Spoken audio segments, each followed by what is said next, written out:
గౌరవ ప్రధానమంత్రి గారి ఆధ్వర్యంలో లోక్సభలో రాజ్యాంగ సవరణ బిల్లుల కింద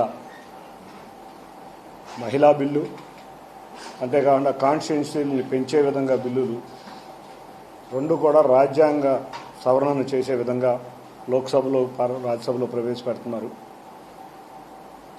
ముఖ్యంగా చెప్పుకోవాల్సిన విషయం ఏంటంటే, ఈ మధ్యకాలంలో నాకు ఒక చక్కటి అదృష్టం గౌరవ ముఖ్యమంత్రి నారా చంద్రబాబు నాయుడు గారి వల్ల కలిగింది. మొదటిగా మొన్న మధ్య చూస్తే అందరికీ, ఆంధ్రప్రదేశ్ ప్రజలందరికీ అవసరం, అందరూ కూడా కోరుకున్న అమరావతి బిల్లుని పార్లమెంట్లో ప్రవేశపెట్టినప్పుడు నేను లోక్సభ సభ్యుడిగా ఉంటాం. అంతేకాకుండా మహిళా బిల్లు, దేశమంతా ఎప్పుడెప్పుడా అని ఎదురు చూస్తుంది మహిళా బిల్లు గురించి.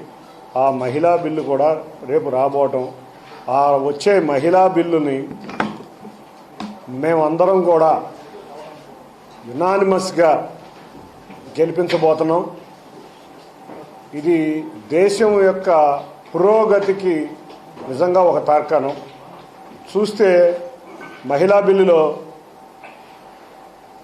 మనం ఒక ఇంట్లో ఉన్న కుటుంబంలో ఉన్న మహిళ యొక్క క్రమశిక్షణ ఏ విధంగా ఉంటుంది,